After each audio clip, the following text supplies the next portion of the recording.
se retrouve dans une nouvelle vidéo où je vais vous présenter tous les produits que je connais pour rafraîchir votre chien durant cet été qui s'annonce plutôt chaud.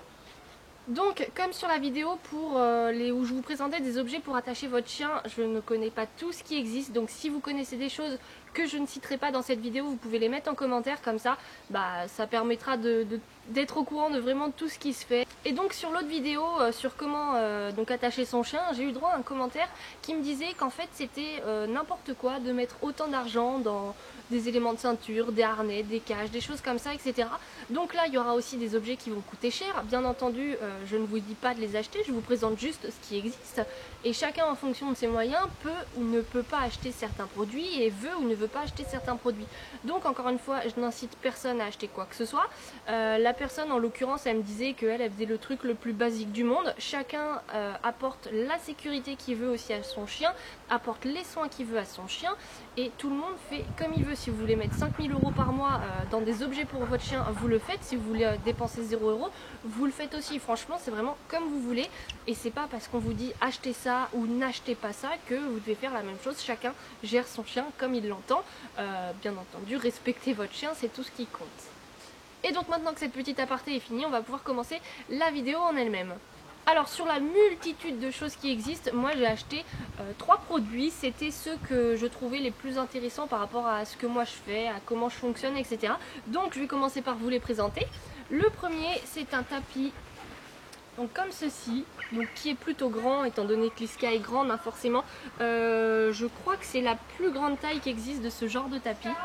Et donc c'est un tapis rafraîchissant, c'est-à-dire qu'en fait quand vous mettez une petite pression sur le tapis, il y a du froid qui vient, donc voilà, c'est agréable pour votre chien, mais si vous le serrez très fort contre vous et que vous avez trop chaud, c'est agréable pour vous aussi. Donc ce genre de tapis ça s'utilise partout, en extérieur, en intérieur. Si vous avez un long trajet en voiture, que votre chien est dans le coffre, que vous avez la place d'étaler un tapis comme ceci, vous pouvez aussi, sachant que bien évidemment il en existe des plus petites tailles, donc vous pouvez aussi en prendre un plus petit pour la voiture, histoire qu'il mette juste, je sais pas, sa tête ou ses pattes avant, peu importe.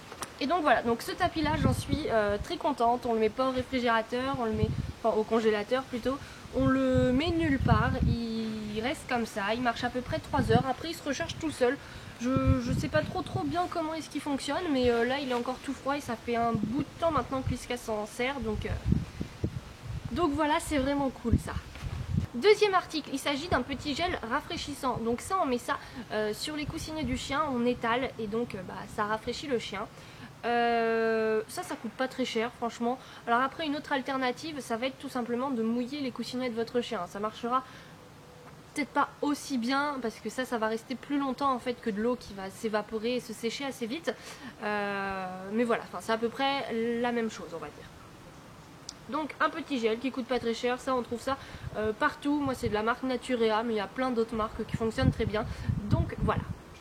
Et la troisième chose que j'ai, donc c'est cette petite gourde. Je vous en avais parlé dans ma vidéo Woofbox en vous disant que j'adorais cette petite gourde. Et donc vous avez juste à dévisser le bouchon qui se trouve là-haut et il y a, bon là il me reste de l'eau, alors on va faire ça à côté de moi. Vous voyez ça coule mais vraiment au goutte à goutte, donc c'est plutôt bien économique. Et vous avez une petite bille, c'est un peu comme les cages à hamster, à lapin, à tout ce que vous voulez, c'est une petite bille qu'il faut tourner pour que l'eau tombe, donc je trouve ça vraiment pratique et économique. Sur ce modèle-ci vous avez un petit mousqueton si vous voulez l'accrocher à votre ceinture comme ça ou à votre sac à dos, là, à l'arrière du sac à dos pour pas qu'il soit dans le sac à dos et que ça prenne pas de la place inutilement. Donc voilà, donc moi je trouve ça vraiment super. Après Liska, je lui avais appris à boire à la bouteille, enfin une bouteille normale. Donc c'est vrai qu'elle n'a pas encore trop l'habitude de boire toute seule avec la bille, mais je mets ma main en dessous et puis ça se fait très bien quoi. Donc voilà, ça j'adore, en plus elle est trop belle, donc voilà, j'en suis fan. Après dans les gourdes, il faut savoir aussi qu'il y a les gourdes Aquaboy qui existent.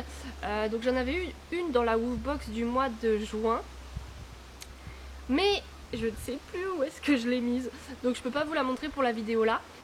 Mais du coup en fait c'est une gourde toute simple, vous avez juste un récipient en fait qui est accroché à la gourde, vous faites tomber l'eau là-dedans et je vous mettrai des photos de façon pour illustrer mes propos. Mais donc voilà, donc je la trouve un peu moins économique, je la trouve un peu moins pratique, c'est pour ça que je suis vraiment fan de l'autre et que j'ai acheté l'autre.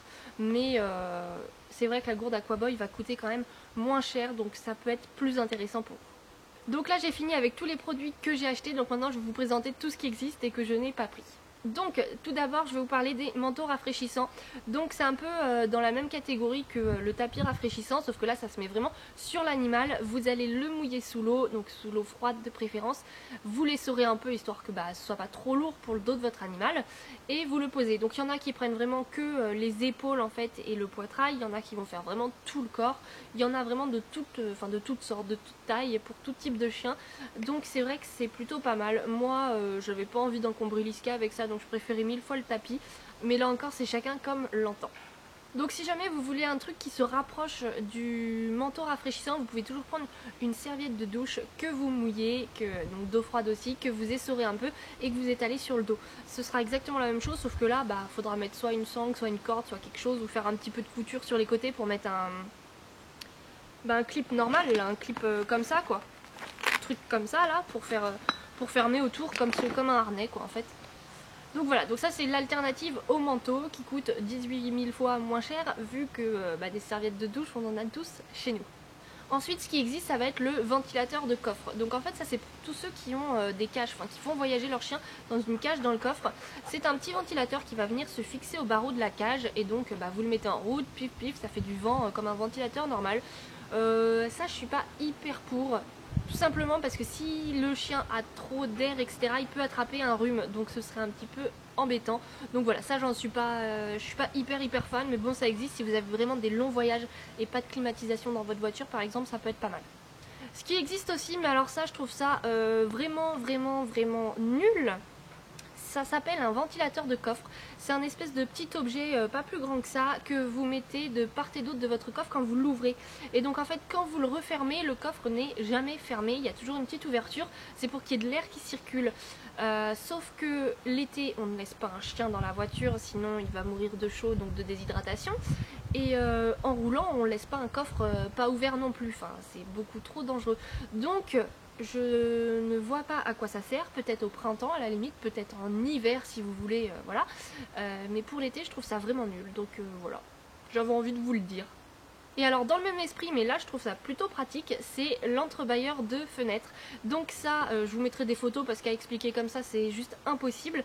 Mais ça se met donc en haut de la fenêtre et ça évite aux chiens, notamment quand vous roulez un peu vite, ça évite au chien de passer sa tête à travers la vitre et donc de prendre tout le vent et tout ça. Bref, je trouve ça plutôt pas mal en fait. Ensuite, bien entendu, je vais vous parler de la traditionnelle piscine. Donc il y en a des qui sont faits exprès pour les chiens, qui coûtent plutôt super cher parce que c'est un objet conçu spécialement pour les chiens. Si vous voulez la même chose pour à peu près 20 €, allez chez Jiffy ou les choses comme ça et achetez les bacs à sable pour enfants en forme de coquillage. Ou tout simplement prenez des grandes caisses que vous avez chez vous, là ça coûte 3 fois rien, pour 10 € on peut en avoir des, bon ça dépend de la taille du chien mais bon il y a moyen d'en avoir pour beaucoup moins cher que des piscines vendues exprès pour les chiens. Vous remplissez ça d'eau, pas trop, c'est juste pour que le chien puisse se rafraîchir à peu près jusqu'à, allez, faudrait que toutes ses pattes soient mouillées, mais après il n'y a pas forcément besoin de plus parce que le chien peut de lui-même vouloir s'allonger dedans en fait. Donc s'il y a trop d'eau, il pourra pas, ça va être embêtant. Donc voilà, mais ça franchement la piscine c'est vraiment un bon plan si vous avez un jardin. Et bien entendu, si vous faites ça par contre, fermez vos vitres pour que votre chien ne rentre pas tout mouillé dans votre maison. Et donc dernier objet que je vais vous présenter, c'est la fontaine à eau.